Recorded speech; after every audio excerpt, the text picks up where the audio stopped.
നമ്മുടെ കൂട്ടത്തിൽ ആർക്കാ പെട്ടെന്ന് മരിക്കാൻ കൊതിയുള്ളത് അല്ലേ? മരണം ഇത്തിരെങ്കിലും ഒന്ന് താമസിച്ച് കിട്ടിയാലെന്ന് ആഗ്രഹിക്കുന്നവരാണ് നമ്മളെല്ലാവരും.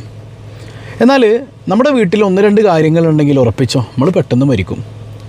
ഇല്ല, നമ്മൾ ഒരുപാട് കാലം ജീവിക്കുന്നുണ്ടെങ്കിലും നരകിച്ച് എടങ്ങേറായി എല്ലാവർക്കും ഭാരമായി പ്രയാസപ്പെട്ടു. രണ്ട് കാര്യങ്ങളുണ്ടെങ്കിൽ വേഗം കറക്റ്റാക്കിക്കോട്ടോ. പിന്നെ അത് മാത്രമല്ല, ദീർഘായുസ് നിങ്ങൾ ആഗ്രഹിക്കുന്നുണ്ടെങ്കിൽ മനോഹരമായൊരു പ്രാർത്ഥനയും മുത്തുനബി പഠിപ്പിക്കുന്നുണ്ട്. ഇന്നു മുതൽ 5 വക്കത്ത് നിസ്കാര ശേഷം ആ പ്രാർത്ഥനയും മറക്കാതെ ചൊല്ലിക്കോട്ടോ. അള്ളാഹു നമ്മളെ സ്വീകരിക്കട്ടെ. 1000 രൂപ സമ്മാനമായി ലഭിക്കുന്ന ചോദ്യം വീഡിയോയിലുണ്ട്, മുഴുവനായി കാണുക, ഉത്തരം കമൻറ്റ് ചെയ്യുക, നാമുമായി ബന്ധപ്പെട്ട എല്ലാവർക്കും എത്തിച്ചു കൊടുക്കുക. അള്ളാഹു ഹൈറും ബറക്കത്തും നൽകി അനുഗ്രഹിക്കുമാറാകട്ടെ.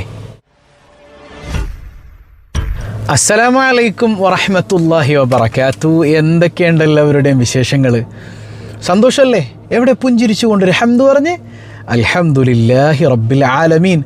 മാഷാ അല്ലാഹ്, ഈ ഒരു ഹംദിൻ്റെ ബറക്കത്ത് കൊണ്ട് ഹൃദ്യമായൊരു പ്രഭാതവും അതിമനോഹരമായൊരു ദിവസവും സമ്മാനമായി തന്ന് കരുണക്കടലായ നാഥൻ നമ്മെ അനുഗ്രഹിക്കുമാറാകട്ടെ. ഹാപ്പിയല്ലേ? ആർക്കിപ്പോൾ പെട്ടെന്ന് മരിക്കാൻ കൊതിയുള്ളത്? എൻ്റെ പൊന്നുസ്താദെ, രാവിലെ എഴുന്നേൽപ്പിച്ച് ഉടൻ തന്നെ ചോദിക്കണ ചോദ്യമാണത്. ഇന്ന് മരിക്കണം എന്ന് ആഗ്രഹിക്കണവരുണ്ടോ? സംഗതി നമ്മളൊക്കെ മരിക്കും, അധികം വൈകാതെ മരിക്കും എന്നൊക്കെ പലർക്കും തോന്നും. പക്ഷേ ഇന്ന് മരിക്കും, പടച്ചോന് ചിരക്കായുസ് കൂട്ടിത്തരും. എടോ, എന്ന് മരിക്കും എന്നല്ല ഉറപ്പുണ്ട്. അപ്പോൾ കഴിഞ്ഞ ദിവസം ഇന്നലെ കാക്കനാട്, എൻ്റെ വീട് കാക്കനാടാണ്. അപ്പോൾ ഒരു ന്യൂസ് ഇങ്ങനെ ഉണ്ട്, 28 വയസ്സുള്ള നല്ല ആരോഗ്യമുള്ളൊരു ചെറുപ്പക്കാരൻ അറ്റാക്ക് വന്ന് മരിക്കുന്നു. അപ്പോൾ ആരോഗ്യമുണ്ട് എന്നത് മരിക്കാതിരിക്കാനുള്ളൊരു കാരണമല്ല അല്ലേ? അതുപോലെ ചെറിയ കുഞ്ഞു മക്കളെ കണ്ടിട്ടില്ലേ നിങ്ങൾ?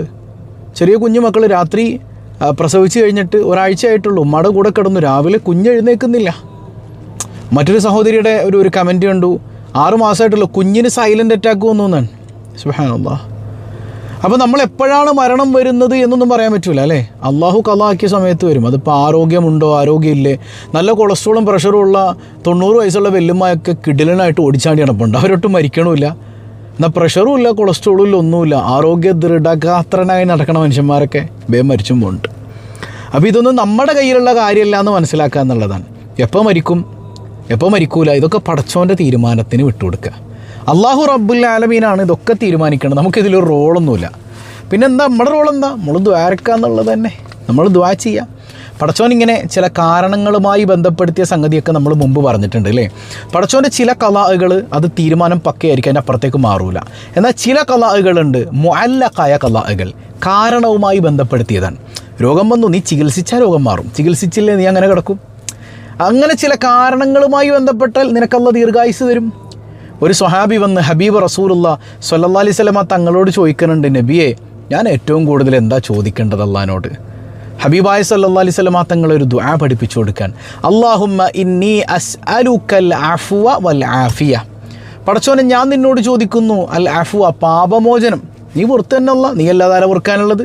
വൽ ആഫിയ, ആഫിയത്ത്, ദീർഘായുസ് അല്ലെങ്കിൽ ആരോഗ്യം, ഇതെനിക്ക് തരണം. ആരോഗ്യമുള്ള ദീർഘായുസ് കിട്ടണം ഇല്ലേ? നമ്മളിങ്ങനെ തളർന്ന് കിടക്കുന്ന ഒരവസ്ഥ നമുക്ക് ഉണ്ടാകാൻ പറ്റുമോ? കിടന്ന കിടപ്പിൽ വിസർജിക്കേണ്ടി വരുന്നൊരവസ്ഥ, മക്കൾ പോലും വെറുക്കുന്ന എത്ര മാതാപിതാക്കളുണ്ട് നിങ്ങൾ ചിന്തിച്ചു നോക്കി. എന്തൊരവസ്ഥയത് ഇല്ലേ?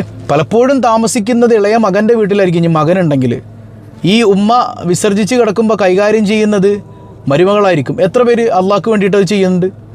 കെട്ടിയവൻ്റെ ഉമ്മയായിപ്പോയി, എടങ്ങേറാവേണ് മനുഷ്യൻ. പടച്ചോനൊന്ന് വിളിച്ചുകൂടെ? അല്ല, എന്തിനിട്ട് ഈ നരകിപ്പിക്കണത്? ഇങ്ങനെ ചിന്തിക്കാത്ത മരുമക്കളൊരു 10% ഉണ്ടാവും. നിങ്ങൾക്ക് ഉറപ്പുണ്ടോ? അമ്മായിയമ്മയെ വിസർജ്യം കഴിയിച്ചു കൊടുക്കുന്ന നല്ല മരുമക്കളുണ്ട്, ഇല്ല എന്നല്ല കേട്ടോ. സ്വന്തം ഉമ്മാനേക്കാളേറെ ഭർത്താവിൻ്റെ ഉമ്മാനെ പരിഗണിക്കുന്ന ഒരുപാട് പെൺമക്കളുണ്ട്, ഒരുപാട് മക്കളുണ്ട്, ഇല്ല എന്നല്ല. പക്ഷേ ബഹുഭൂരിഭാഗം അങ്ങനെയല്ല, എടങ്ങേറായിട്ട് ചെയ്യണതാ. കെട്ടിയവൻ്റെ ഉമ്മായി ചെയ്തില്ലെങ്കിൽ കെട്ടിയൻ അയാക്കടെ വായിലിരിക്കണ കേൾക്കേണ്ടി വരും. തള്ള രാവിലെ തന്നെ അപ്പിയിട്ട് വെക്കും, മൂത്രമൊഴിച്ച് വെക്കും, അങ്ങനെയൊക്കെ വളരെ മോശമായിട്ട് പറയുന്ന ഒരുപാട് സ്ത്രീകളുണ്ട്. അല്ല വെറുതെ വിടൂല കേട്ടോ മോനെ. പെട്ടെന്ന് മരിക്കാനുള്ള ചില കാര്യങ്ങളൊക്കെ ഞാൻ പറഞ്ഞുതരാം. അപ്പോൾ അതിൽ നിന്ന് മാറ്റിയിട്ട് എന്ത് ചെയ്യണം? അതിൽ നിന്ന് മാറി ചിന്തിക്കാൻ നമുക്ക് കഴിയണം. അള്ളാഹു തൗഫീക്ക് നൽകട്ടെ. അപ്പോൾ പറഞ്ഞു വന്നത്, കിടന്ന കിടപ്പ് കിടന്നു എന്ന് പറയുന്നത് ഭയങ്കര പ്രശ്നം തന്നെയാണ്, ഭയങ്കര അപകടമാണത്. മക്കൾ പോലും വെറുക്കുന്ന ഒരവസ്ഥ ഉണ്ട്. അപ്പോൾ അതുകൊണ്ട് തന്നെ ഹബീബായ സല്ലല്ലാഹി അലൈഹി വസല്ലമ തങ്ങൾ ദ്വാരന്നിട്ടുണ്ടല്ലോ, പടച്ചോനെ, എന്നെ നീ അർദലുൽ ഉംറിലേക്ക് എത്തിക്കല്ലേ. എന്താ അർദലുൽ ഉംർ എന്ന് പറഞ്ഞാൽ? സ്വന്തം കാര്യം പോലും ചെയ്യാൻ പറ്റാതെ കിടന്ന കിടപ്പാകുന്ന ഒരവസ്ഥയാണ്. ഹബീബായ റസൂലുള്ളാഹി സ്വല്ലല്ലാഹി അലൈഹി വസല്ലം തങ്ങൾ പറയുന്നുണ്ട്, നിങ്ങൾ പെട്ടെന്നുള്ള മരണത്തിൽ നിന്ന് കാവൽ തേടണം. പെട്ടെന്നുള്ള മരണം മുഅ്മിനീങ്ങൾക്ക് ഖൈറാണേ. അതായത് ഈ മുഅ്മിനീങ്ങളായ മനുഷ്യന്മാർ അള്ളാഹനെ പ്രണയിച്ചിട്ട് പടച്ചോനെ കാണാൻ കൊതിച്ചിരിക്കണം. പടച്ചോനെ നേർക്കണ്ണുകൊണ്ട് കാണണമെങ്കിലും മരിക്കണം. ഇപ്പോൾ മരണം വരുമ്പോൾ എവിടെയായിരുന്നു അസ്രായീൽ, ഇങ്ങോട്ട് ബാമുത്തുമണിയെ നീ എവിടെയാണ് ഈ പോയി കിടക്കണത്, വേഗം വന്ന് പിടിച്ചുകൊണ്ട് പോയി, എനിക്ക് എൻ്റെ റബ്ബിനെ കാണണം എന്നാണ്. അത് മുഅ്മിനീങ്ങളായ ആളുകളുടെ, മുഹ്സിനീങ്ങളായ ആളുകളുടെ സ്വഭാവമാണ്. നമ്മളെപ്പോലുള്ള ആളുകളോ, നമ്മളെ സംബന്ധിച്ചിടത്തോളം തെറ്റ് ചെയ്യുന്ന, തെറ്റിൽ മുഴുകി ജീവിക്കുന്ന, തൗബയില്ലാത്ത ആളുകൾക്ക് മരണം എന്ന് പറഞ്ഞൊരു പേടി സ്വപ്നമാണ്. അസ്രായീൽ വരുമ്പോഴത്തേക്കും പടച്ചോനെ അല്ലേ എനിക്ക് ഒരു മിനിറ്റ് സമയം തരുമോ, ഖദ്ദംതു ഹയാത്തി, എനിക്കൊരു മിനിറ്റ് സമയം എന്താ അല്ലാ, കല്ല, സമയം തീർന്നു. അപ്പോൾ ഏത് നിമിഷമാണ് മരണം വരണേന്നറിയില്ല. അതുകൊണ്ട് തൗബയുടെ മനസ്സോടുകൂടെ നല്ല കാര്യങ്ങളൊക്കെ ചെയ്ത് അള്ളാഹിൻ്റെ അടിമകളായിട്ട് ജീവിക്കാൻ കഴിയണം എന്നാണ്. അല്ലാഹു റബ്ബുൽ ആലമീൻ തൗഫീഖ് നൽകട്ടെ. ഇരിക്കട്ടെ, 2 കാര്യങ്ങൾ ശ്രദ്ധിച്ചു കഴിഞ്ഞാൽ ദീർഘായുസ്സ് ഉണ്ടാവും. ആ 2 കാര്യങ്ങൾ സൂക്ഷിച്ചില്ലെങ്കിൽ മരിക്കോട്ടനെ പെട്ടെന്ന്, വളരെ പെട്ടെന്ന് മരിച്ചു പോകും, ഇല്ലെങ്കിൽ തളർന്ന് കിടന്നു പോകും, അല്ലെങ്കിൽ നരകിച്ച് ജീവിക്കേണ്ടി വരും. അള്ളാഹു നമ്മളെ കാത്തുരക്ഷിക്കുമാറാകട്ടെ. അതിലൊരു കാര്യം നമുക്കറിയാം, അത് കേൾക്കുമ്പോൾ തന്നെ ഓടിപ്പോകണ്ട. ഹബീബായ റസൂലുള്ളാഹി സ്വല്ലല്ലാഹി അലൈഹി വസല്ലം തങ്ങൾ പറയുന്നുണ്ട്, മൻ സറഹു യുബ്സത ലഹു ഫീ റിസ്ഖിഹി ഔ യുൻശഅ ലഹു ഫീ അഥരിഹി. ആരെങ്കിലും ഭക്ഷണത്തിൽ വിശാലത, ഭക്ഷണം മാത്രമല്ല നിങ്ങളുടെ എല്ലാ മേഖലകളിലും വിശാലത ആഗ്രഹിക്കുന്ന ആരെങ്കിലും ഉണ്ടോ? അതായത് ദാരിദ്ര്യത്തിൽ നിന്ന് രക്ഷ വേണം, മക്കളെ കിട്ടണം, നല്ല ഇണയെ കിട്ടണം, സമ്പത്ത് കിട്ടണം, ഭക്ഷണം കിട്ടണം, എല്ലാത്തിലുള്ള ബർക്കത്ത് ചെയ്യാൻ. അതുപോലെ തന്നെ നിങ്ങളുടെ ആയുസ്സിലുള്ള ബർക്കത്ത് ചെയ്യാൻ. ആയുസ്സിൽ ബർക്കത്ത് 2 തരത്തിലുണ്ട്. ഒന്ന് ആയുസ്, ദീർഘായുസ് കിട്ടാൻ. മറ്റൊന്ന് നമ്മൾ ജീവിക്കുന്ന കാലത്തുള്ള ആരോഗ്യത്തോടെ, മറ്റൊരാൾക്ക് ഭാരമാകാതെ, കിടന്ന കിടപ്പിൽ കിടന്ന് മലമൂത്ര വിസർജ്യം ചെയ്യാതെ നല്ല ആരോഗ്യത്തോടെ ഇരിക്കുന്ന ഒരു ജീവിതം. ഇത് 2ഉം കിട്ടണമെങ്കിൽ ഒറ്റ കാര്യം ചെയ്താൽ മതി എന്നാണ് നബി തങ്ങൾ പറയണത്, ഫലിയസുൽ റഹിമ, കുടുംബ ബന്ധം ചേർക്കുക. ഓടിപ്പോലെ അത് കേൾക്കുമ്പോഴത്തേക്ക് ഇത് ഞങ്ങൾക്ക് അറിയാമെന്ന് പറഞ്ഞു പോകല്ലേ, ചില കാര്യങ്ങൾ പറയാനുണ്ട്. കുടുംബ ബന്ധം ചേർക്കുക എന്നാണ്. കുടുംബ ബന്ധം ചേർക്കാത്തവരപ്പം എന്ത് സംഭവിക്കും? അവരുടെ കുടുംബത്തിൽ ബർക്കത്തുണ്ടാവൂല, മക്കളിൽ ബർക്കത്തുണ്ടാവൂല, തൊഴിലിൽ ബർക്കത്തുണ്ടാവൂല, ഒന്നിനും ബർക്കത്തുണ്ടാവൂല, ഭക്ഷണത്തിൽ ബർക്കത്തുണ്ടാവൂല, കഴിക്കണത് മുഴുവൻ രോഗമായിട്ട് വരികയാണ്. മാത്രമല്ല പെട്ടെന്നുള്ള മരണവും തേടി വരുമെന്ന് ഷഫീഉനാ റസൂലുള്ളാഹി സ്വല്ലല്ലാഹി അലൈഹി വസല്ലം. ഭാര്യയും ഭർത്താവും മക്കളും മാതാപിതാക്കളും ഒക്കെ ബന്ധം മനോഹരമായി ചേർത്ത് ജീവിക്കണം. ഇപ്പോഴും ജീവച്ചവം പോലെ മനസ്സിൽ സമാധാനം ഇല്ലാതെ ജീവിക്കുന്ന എത്ര ഭാര്യ ഭർത്താക്കന്മാരുണ്ട്. എന്ത് കാര്യമുണ്ട് ആ ജീവിതം കൊണ്ട്? വല്ല കാര്യമുണ്ടോ? വല്ല സന്തോഷം കിട്ടുമോ? സമാധാനം ഉണ്ടാവില്ല. പ്രത്യേകിച്ച് എൻ്റെ സഹോദരിമാരോടാട്ടെ എനിക്ക് കൂടുതൽ പറയാനുള്ളത്, മുത്തുനബി സല്ലല്ലാഹി അലൈഹി വസല്ലം തങ്ങൾ മിഅ്റാജിൻ്റെ രാത്രിയിൽ നരകത്തിൽ ഏറ്റവും കൂടുതൽ കണ്ടത് നിങ്ങളെ തന്നെയാണ്, സഹോദരിമാരെയാണ്. എന്താ പ്രശ്നം? അതിലൊരു കാരണം നാവാണ്. ഈ നാവ് വെച്ചിട്ട് എത്ര കുടുംബ ബന്ധങ്ങൾ നശിച്ചിട്ടുണ്ട്. അങ്ങോട്ടും ഇങ്ങോട്ടും കുറ്റം പറഞ്ഞു കൊടുക്കുക അല്ലേ? ഒരിക്കലും ഭർത്താവിൻ്റെ ഉമ്മയെക്കുറിച്ച് ഭർത്താവിനോട് കുറ്റം പറഞ്ഞു കൊടുത്ത് അവരെ തമ്മിലടിപ്പിക്കുന്ന സ്വഭാവം ഉണ്ടാവരുത് കേട്ടോ. അങ്ങനെ ഭർത്താവും ഉമ്മയും തമ്മിലടിച്ചു കഴിഞ്ഞാൽ കെട്ടിയോൻ വേഗം തട്ടിപ്പോവും. പിന്നെ ഞാൻ വിധവയായല്ലോ എന്നും പറഞ്ഞിരിക്കേണ്ടി വരും. അപ്പോൾ നിങ്ങൾ ഈ ഒരുക്കി വെക്കണ കെണിയിൽ പെട്ടുപോണത് കെട്ടിയവനാണ്. ലാസ്റ്റ് ഈ കുരിപ്പൊക്കെ ഉണ്ടാക്കി വെച്ചിട്ട് അങ്ങേർക്ക് ജീവിതത്തിൽ ബർക്കത്തുണ്ടാവില്ല. കാരണം ഉമ്മാനോട് തെറ്റിയിക്കല്ലേ, കുടുംബബന്ധം മുറിച്ചില്ലേ, അയാളുടെ ജീവിതത്തിൽ ബർക്കത്തുണ്ടാവില്ല, സമാധാനം ഉണ്ടാവില്ല, ചിലപ്പോൾ അയാൾ പെട്ടെന്ന് മരിച്ചു പോകും. ഇതൊക്കെ അനുഭവിക്കേണ്ട ആരങ്ങളാണ്, നിങ്ങളും മക്കളുമാണ്. എല്ലാം കഴിഞ്ഞിട്ട് നെഞ്ചത്തടിച്ച് നിലവിളിച്ചിട്ട് എന്താ കാര്യം? എന്നെ കൊണ്ടോ എന്ന് പറഞ്ഞാൽ പിന്നെ മൂപ്പര് ടൂർ പോയതാണ് അവിടെ കൊണ്ടുപോകാനായിട്ട്. അപ്പോൾ ഈ കുത്തിത്തിരിപ്പുണ്ടാക്കണ പണികൾ എൻ്റെ സഹോദരിമാർ നിർത്തണം. എൻ്റെ സഹോദരിമാർ സുബാഹുൽ ഖൈറിലെ സഹോദരിമാരല്ല കേട്ടോ. സ്വബാഹുൽ ഖൈറിലെ സഹോദരിമാരെന്ന് പറഞ്ഞാൽ സ്വർഗത്തിലെ ഹൂറികളെക്കാൾ അടിപൊളിയാണ്. നിങ്ങൾ പക്കയാണ്, പുറത്തു പറയണ്ട, ഞാൻ പറഞ്ഞു തന്നതാണ്. നിങ്ങൾ പക്കയാണ്. നിങ്ങളെ പോലത്തെ അമ്മായിമ്മമാരും നിങ്ങളെപ്പോലത്തെ മരുമക്കളും ഞാൻ കണ്ടിട്ടില്ല. അത്ര പക്കയാണ്. പക്ഷെ പുറത്തുള്ള ചില മരുമക്കളുണ്ടെന്ന് മക്കളെ, അവർ ഈ അമ്മായിയമ്മേനെയും കെട്ടിയവനെയും തമ്മിൽ തെറ്റിക്കും. പുറത്തുള്ള ചില അമ്മായിയമ്മമാരുണ്ട്, അവർ മരുമോളും മോനും തമ്മിൽ സന്തോഷത്തോടെ ജീവിക്കണം അവർക്ക് കണ്ടുകൂടാ. അവരതിൻ്റെ ഇടയിൽ കുത്തിത്തിരിപ്പുണ്ടാക്കാൻ നടക്കും. എന്നോട് സഹോദരി പറഞ്ഞു, ഞാനും ഇക്കാക്കായി ഒരുമിച്ചിരിക്കണത് ഉമ്മാക്ക് കണ്ടുകൂടാ, പക്ഷെ ഉമ്മാടെ മോളും മരുമോനൊക്കെ ഒരുമിച്ചിരിക്കണത് ഭയങ്കര ഇഷ്ടമാണ് എന്നാണ്. അതെന്തൊരു ഉമ്മയാണത്?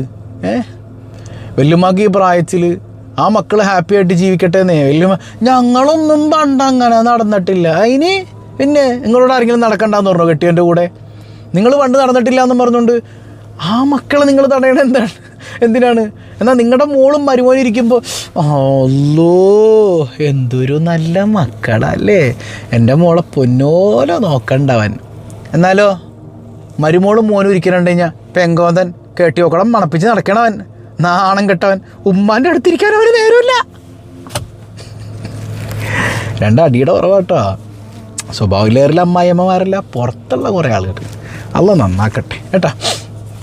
ലുക്കുമാനുൽ ഹക്കീം റളിയല്ലാഹു അൻഹു ഒരിക്കലേ ഒരു മോനോട് പറയുന്നുണ്ട്, മോനെ നീ സ്വർഗത്തിലെ കുറച്ച് മണ്ണ് വാരി കൊണ്ടുവന്നേടാ. ആ മോൻ ഓടിച്ചേലാണ് അടുക്കളയിലേക്ക്. ഉമ്മ ഉണ്ട് അവിടെ. ഉമ്മയുടെ കാലൊന്ന് പൊക്കിയിട്ട് ആ കാലിൻ്റെ അടിയിലെ മണ്ണും വാരി കൊണ്ടുവരികയാണ്. ഇതാ സ്വർഗത്തിലെ മണ്ണ് എനിക്ക് കിട്ടിയിട്ടുണ്ട്. അൽ ജന്നത്തു തഹ്ത അഖ്ദാമിൽ ഉമ്മഹാത്ത്. ഉമ്മയുടെ കാലിൻ്റെ അടിയിൽ ആ സ്വർഗം അത്രയും താഴാണ് ഉമ്മയുടെ മുമ്പിൽ. ഹബീബായി സല്ലല്ലാഹു അലൈഹി വസല്ലം തങ്ങൾ എത്ര മനോഹരമായിട്ട് നമുക്ക് പഠിപ്പിച്ച് തന്നിട്ടുണ്ട്. റിളൽ വാലിദൈൻ റിളല്ലാഹ്, സഖ്തുൽ വാലിദൈൻ സഖ്തുല്ലാഹ്. അള്ളാഹുവിൻ്റെ തൃപ്തി ഉമ്മയുടെയും പാപ്പാടെയും തൃപ്തിയിലാണ്. അവരെ വെറുപ്പിച്ചാൽ അത് അള്ളാഹിനെ വെറുപ്പിക്കുന്നതിന് തുല്യമാണെന്ന് പരിശുദ്ധ റസൂൽ സല്ലല്ലാഹു അലൈഹി വസല്ലം. ഇപ്പോൾ മുത്തനബി തങ്ങളുടെ ഹദീസ് വിശദീകരിച്ചുകൊണ്ട് നമുക്ക് മനസ്സിലാക്കാൻ പറ്റുന്നൊരു കാര്യം, ഒരാൾ മരിക്കാൻ ഇനി 3 കൊല്ലം ബാക്കിയുള്ളൂ. അയാൾ എന്ത് ചെയ്തു? അയാൾ വാപ്പാനെയും ഉമ്മാനെയും പിണങ്ങി നിൽക്കണ മൂത്താപ്പാനെയും കൊച്ചാപ്പാനെയും ഇനി ഭാര്യയുടെ ഉമ്മാനെയും ബാപ്പാനെയും ഒക്കെ സന്തോഷിപ്പിച്ചു. അതായത് ഭർത്താവിൻ്റെ മാതാപിതാക്കളെ ആര് പരിഗണിക്കണം? ഭാര്യ പരിഗണിക്കണം. ഭാര്യയുടെ മാതാപിതാക്കളെ ഭർത്താവും പരിഗണിക്കണം. അങ്ങോട്ടും ഇങ്ങോട്ടും വേണം. അല്ലാണ്ട് ഭാര്യയുടെ ഉമ്മാനെ കാണാൻ പോകുമ്പോഴത്തേക്കും സ്വന്തം ഉമ്മ പറയും, നീ ഓ ഇപ്പം അവക്കടതുള്ളതിനേക്കാ മതി, ഞങ്ങളെ ഒന്നും വേണ്ട. ഈ സ്വഭാവമൊക്കെ നിർത്താനായില്ലേ? കൊണ്ടുപോയി കൂടെല്ലാം കൊണ്ടുപോയി തീറ്റിക്ക്, ഇവിടെ ഒരു ഉമ്മ ഉണ്ട്. അപ്പോൾ ഇങ്ങനത്തെ സംസാരമൊന്നും ഉണ്ടാകാൻ പാടില്ല. ഇരിക്കട്ടെ. അപ്പോൾ നിങ്ങളുടെ മക്കൾ പെട്ടെന്ന് മരിച്ചു പോകാതിരിക്കണമെങ്കിൽ മതി കേട്ടോ. പല മക്കളെയും കൊല്ലണത് ഉമ്മായാണ്, അമ്മായിയമ്മയാണ്. അതായത് മകൻ്റെ ലൈഫ് നശിപ്പിച്ചിട്ട് കുടുംബബന്ധങ്ങൾ തകർത്തിട്ട് അവനെ കൊന്നു കളയണതിൽ ഒന്നാം പങ്ക് ഉമ്മാക്കും, മറ്റൊന്ന് ഭാര്യക്കുമാണ്. ജീവിതം നശിപ്പിക്കണത് അവരാണ്. കാരണം കുടുംബബന്ധം ഏത് ബന്ധമാണെങ്കിലും തകർത്ത് കഴിഞ്ഞാൽ ആ കുടുംബത്തിൽ ബർക്കത്തുണ്ടാവില്ല, പെട്ടെന്ന് മരണം എത്തും, രോഗം വരും എന്നൊക്കെ പഠിപ്പിക്കണത് ആരാ? മുത്തുനബി സല്ലല്ലാഹു അലൈഹി വസല്ലം തങ്ങളല്ലേ. അപ്പോൾ നിങ്ങൾ ചെയ്ത് കഴിഞ്ഞാൽ പിന്നെ അപ്പോൾ ഇരിക്കട്ടെ. ഒരാൾക്ക് 3 വർഷമുള്ളൂ മരിക്കാനായിട്ട്. അയാൾ ഉമ്മാനെയും അതുപോലെ തന്നെ അമ്മായിയമ്മേനെയും ഒക്കെ സന്തോഷിപ്പിച്ചു. ആ സമയത്ത് അവർക്കൊരു ഹദിയൊക്കെ കൊടുത്തപ്പോൾ ഒരു പടച്ചോൻ എൻ്റെ പുള്ളക്ക് ദീർഘായുസ് കൊടുക്കണേ അല്ല 3:30 തരും. ഇനി ഒരാൾക്ക് 30 കൊല്ലം ദീർഘായുസുണ്ട്, 30 കൊല്ലം ആയുസുണ്ട് ഇനി മരിക്കാനായിട്ട്. അപ്പോഴാണ് കെട്ടിയോള്, നിങ്ങളുടെ മനോക്ക് തള്ള മനുഷ്യനെ അടങ്ങേറാക്കാണ്, എപ്പോഴും എന്നെ അടങ്ങേറാക്കൂ കാക്ക, അങ്ങനെ എണിക്കാക്ക, ഇങ്ങനെ എണിക്കാക്ക. ഇതിങ്ങനെ പറഞ്ഞ് കേട്ട് ഇവൻ്റെ ഇടയിൽ ഇവൻ ഒരു ദിവസം പോയി പൊട്ടിത്തെറിച്ചിട്ട്, തള്ളേ നിങ്ങളിങ്ങനെ എൻ്റെ ഭാര്യയിൽ അടങ്ങേറാക്കണോ? നിങ്ങൾക്ക് വരിയൊക്കെ ജീവിച്ചൂടെ? നിങ്ങൾ അങ്ങനെയല്ലേ ഇങ്ങനെയല്ലേ? ഉമ്മായും മോനും തമ്മിൽ തെറ്റി. അപ്പോൾ ഇവള് നന്നായി, ഇനിക്കൊക്കെ എൻ്റെ മാത്രമാണ്, തള്ളക്ക് ഞാൻ വിട്ടുകൊടുക്കും, നല്ല പണി ഞാൻ കൊടുക്കും. കുറച്ച് ദിവസം കഴിഞ്ഞപ്പോഴത്തേക്കും ഒരു വാർത്ത, എടീ നിൻ്റെ കെട്ടിയോനൊരു ആക്സിഡൻറ്റ് പറ്റിയിട്ടുണ്ടല്ലോ. അല്ലോ എൻ്റെ ഇക്കാക്ക, ഈ ഇക്കാക്കാൻ ആക്സിഡൻറ്റ് ചാടിച്ചത് നീയാണ് മോളെ. അല്ലെങ്കിൽ ഇക്കാക്ക പെട്ടെന്ന് തട്ടിപ്പോവും, അല്ലെങ്കിൽ ജീവിതത്തിൽ ബർക്കത്തുണ്ടാവില്ല. കെട്ടിയോൻ പറയും, കെട്ടിയോൻ അവസാനം എവിടെ എത്തും? നിന്നെ കെട്ടി അന്ന് തുടങ്ങി അടങ്ങിയാറാണ് മനുഷ്യൻ 5 പൈസ കയ്യിലിരിക്കണില്ല, രോഗം, സമാധാനമില്ല. ഇതൊക്കെ ആരുണ്ടാക്കിയ കെണിയാ? ആരാണ് ഈ ബന്ധങ്ങളൊക്കെ തെറ്റിച്ചത്? നമ്മുടെ മുത്തുമണിയായ കെട്ടിയോളാണ്. അപ്പോൾ ഈ കുടുംബ ബന്ധം മുറിച്ച് കഴിഞ്ഞാൽ 33 പോവും. 30 കൊല്ലം ജീവിക്കേണ്ട ആൾ 3 കൊല്ലം ജീവിക്കുള്ളൂ. മനസ്സിലാവുണ്ട്. അള്ളാഹു നമ്മളെ കാത്തുരക്ഷിക്കുമാറാകട്ടെ. അപ്പോൾ ബന്ധങ്ങളെ ചേർത്ത് കഴിഞ്ഞാൽ, മാതാപിതാക്കളെ സ്നേഹിച്ച് കഴിഞ്ഞാൽ നമുക്ക് കിട്ടുന്നത് 3 ഗുണങ്ങളാണ്. ഒന്ന് ആയുസ്സിലെ ബർക്കത്ത്, മറ്റൊന്ന് മക്കൾ നന്നാവും, 3 സാമ്പത്തിക അഭിവൃദ്ധി. ഇനി ബന്ധങ്ങളൊക്കെ മുറിച്ച് കഴിഞ്ഞാൽ ഈ 3 എതിരാണ്. മക്കൾ മോശമായി പോവും, മക്കളെ കൊണ്ടൊരു ഗുണം ഉണ്ടാവില്ല, ആയുസ്സിൽ ചുരുക്കം സംഭവിക്കും, കുടുംബത്തിൽ ഭക്ഷണത്തിൽ എന്തിനും ബർക്കത്തുണ്ടാവില്ല കേട്ടോ, രോഗങ്ങളെ കൊണ്ട് ഒരു സമാധാനം ഉണ്ടാവില്ല. അപ്പോൾ എപ്പോഴും ഭർത്താവ് അതുപോലെ തന്നെ ഭാര്യയുടെ മാതാപിതാക്കളെയും ഭാര്യ ഭർത്താവിൻ്റെ മാതാപിതാക്കളെയും വളരെ മനോഹരമായിട്ട് പരിഗണിക്കേണ്ടതുണ്ട്. ചിലർ ചോദിക്കും, ഉസ്താദെ അങ്ങനെയാണെങ്കിൽ ഈ ഉമ്മാനെയും പാപ്പാനെയൊക്കെ വെറുപ്പിച്ചിട്ട് എത്ര ആൾക്കാർ ഒരുപാട് നാൾ ജീവിക്കുന്നുണ്ട്, നിങ്ങളവരുടെ വീട്ടിൽ കയറി നോക്കിയിട്ടുണ്ടോ? സമാധാനം ഉണ്ടാവില്ല. നമ്മൾ നോക്കുമ്പോൾ ജീവിതം ഉണ്ടാവും, സമ്പത്തുണ്ടാവും, സമാധാനം കിട്ടില്ല, നരകിച്ചായിരിക്കും ജീവിക്കണത്. അള്ളാഹ് സമാധാനം കൊടുക്കൂല എന്ന് പറയണത് ആരാ? മുത്തുനബി സല്ലല്ലാഹു അലൈഹി വസല്ലം തങ്ങളാണ്. നമ്മളറിയണില്ലല്ലോ അവരുടെ കൽബ് നീറണത്. അപ്പോൾ ഒന്നാമത്തെ കാര്യം എന്താണ്? കുടുംബബന്ധം ചേർക്കല, ഇല്ലെങ്കിൽ വേഗം തട്ടിപ്പോവാം. രണ്ടാമത്തത് അസ്വദഖ. ഹബീബായി സല്ലല്ലാഹു അലൈഹി വസല്ലം തങ്ങൾ പറയുന്നുണ്ട്, അസ്വദഖത്തു റദ്ദുൽ ബലാ. അല്ലേ? സ്വതക്ക അപകടങ്ങളെ തടയും, പെട്ടെന്നുള്ള മരണത്തെ തടയും. അബ്ദുറഹ്മാൻ ഇബ്നു ഔഫ് റളിയല്ലാഹു അൻഹു കച്ചവടത്തിന് പോവാണ്. നബി സല്ലല്ലാഹു അലൈഹി വസല്ലം തങ്ങളെ വന്ന് കണ്ടു. കോടീശ്വരനാട്ടോ. നബിയെ ഞാൻ കച്ചവടത്തിന് പോകണം, ദ്വാരക്കാൻ കേട്ടോ. നബി സല്ലല്ലാഹു അലൈഹി വസല്ലം തങ്ങൾ ദ്വാരന്ന് കൊടുത്തു. അബ്ദുറഹ്മാൻ ഇബ്നു ഔഫ് തങ്ങൾ പോയപ്പോണ്ട് ജിബ്രീൽ വരണത് അലൈഹിസ്സലാം, നബിയെ അബ്ദുറഹ്മാൻ ഇബ്നു ഔഫിൻ്റെ അവസാനത്തെ പോക്കാണത്, ഇനി തിരിച്ചു വരൂല, ആൾ മരിക്കും. അങ്ങനെ അബ്ദുറഹ്മാൻ ഇബ്നു ഔഫ് തങ്ങളിങ്ങനെ പോവാ, കുറേ യാത്ര ചെയ്തു.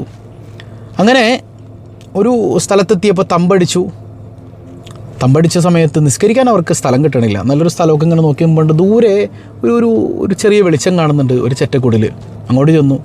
ഒരു ഉമ്മ അവിടെ തുന്നുന്ന പണിയാണ്. ആ ഉമ്മാനോട് പറഞ്ഞു, ഉമ്മ ഞങ്ങൾക്ക് നിസ്കരിക്കാനൊന്ന് സ്ഥല സൗകര്യം ചെയ്തു തരാമോ? സ്ഥല സൗകര്യം ചെയ്തു കൊടുത്തു. അപ്പോൾ ഭക്ഷണം ഉണ്ടാക്കാനുള്ള സാധനമൊക്കെ ഇവരുടെ കയ്യിലുണ്ട്. ഉമ്മ ഞങ്ങൾ നിസ്കരിച്ച് വരുമ്പോഴത്തേക്ക് ഇത്തിരി ഭക്ഷണം തയ്യാറാക്കി വെക്കാവോ, ബുദ്ധിമുട്ടില്ലെങ്കിലേ. അപ്പോൾ അവർ നിസ്കരിക്കാൻ പോയി തിരിച്ചു വന്നപ്പോഴത്തേക്കും ഭക്ഷണമൊക്കെ റെഡിയാണ്. അപ്പോൾ അബ്ദുറഹ്മാൻ ഇബ്നു ഔഫ് തങ്ങൾ ചോദിക്കുന്നുണ്ട്, ഇത്ര പെട്ടെന്ന് റെഡിയാക്കിയോ? അതെൻ്റെ യത്തീമായ 2 പെമ്മക്കളുണ്ട്, അവരെന്നെ സഹായിച്ചു. അവരെ കെട്ടിച്ചു വിടാൻ പറ്റിയിട്ടില്ല, വാപ്പ മരിച്ചപ്പോഴേ കയ്യിൽ പൈസയൊന്നുമില്ല, ആരും കെട്ടിക്കൊണ്ടു പോകണില്ല. അബ്ദുറഹ്മാൻ ഇബ്നു ഔഫ് തങ്ങൾ പറഞ്ഞു, ആ വിഷമം ഇപ്പം തന്നെ തീർത്തുതരാം. സ്വഹാബത്തിനോട് ചോദിക്കുന്നുണ്ട്, ആരാണ് യത്തീമായ പെൺകുട്ടികളെ വിവാഹം കഴിക്കുക? 2 സ്വഹാബികളൊന്നും, ഞങ്ങൾ വിവാഹം കഴിച്ചോളാം, പക്ഷേ മഹറായിട്ടൊന്നും കയ്യിലില്ല.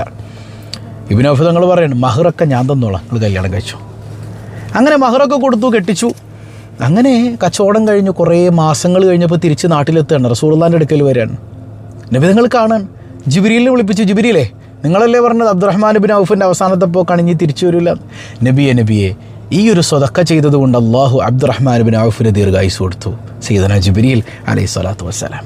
അപ്പോൾ അസ്വദഖത്തു റദ്ദുൽ ബലാ, നമ്മളിപ്പോൾ അറിയണം, നമ്മൾ ഈ റമദാനിൽ ഈ കാണുന്ന റിലീഫ് പദ്ധതിയിലേക്ക് പാവപ്പെട്ടവരെ സഹായിച്ച് നമ്മൾ ഹദിയ ചെയ്തില്ലേ, ചിലപ്പോൾ അതുകൊണ്ടായിരിക്കാം ഇത് നമ്മുടെ അവസാനത്തെ റമദാൻ ആകാതിരുന്നത് ഈ കഴിഞ്ഞതേ.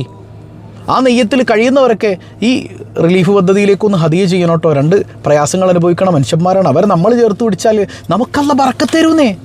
നമ്മൾ സ്വതക്ക കൊടുക്കുന്നതുകൊണ്ട് നമ്മുടെ ഒന്നും കുറയൂല എന്ന് പഠിപ്പിക്കണത് ആരാ? മുഹമ്മദുൽ മുസ്തഫ സല്ലല്ലാഹു അലൈഹി വസല്ലം തങ്ങളാണ്. അപ്പോൾ ഈ 2 കാര്യങ്ങളില്ലെങ്കിൽ ഇന്ന് തന്നെ ക്ലിയർ ആക്കിക്കൊള്ളണം. അള്ളാഹു നമ്മെ കാത്ത് രക്ഷിക്കുമാറാകട്ടെ. ഇന്നലെ നമ്മൾ ചോദിച്ചു, മഹാനായ മടവൂർ ഷെയ്ഖ് റളിയല്ലാഹു അൻഹുവിൻ്റെ ഉമ്മയുടെ പേരെന്താണ്? മഹദിയായ സയ്യിദത്തുന ആയിഷ ഉമ്മയാണ് അല്ലേ? അള്ളാഹു റബ്ബുൽ ആലമീൻ ആ ഉമ്മയുടെ മദദ് കൊണ്ട് നമ്മെ അനുഗ്രഹിക്കുമാറാകട്ടെ.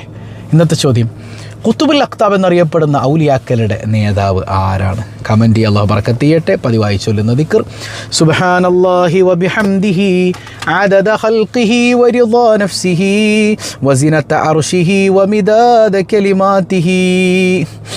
സുബ്ഹാനല്ലാഹി വബിഹംദിഹി عدد خلقه ورضا نفسه وزنة عرشه ومداد كلماته.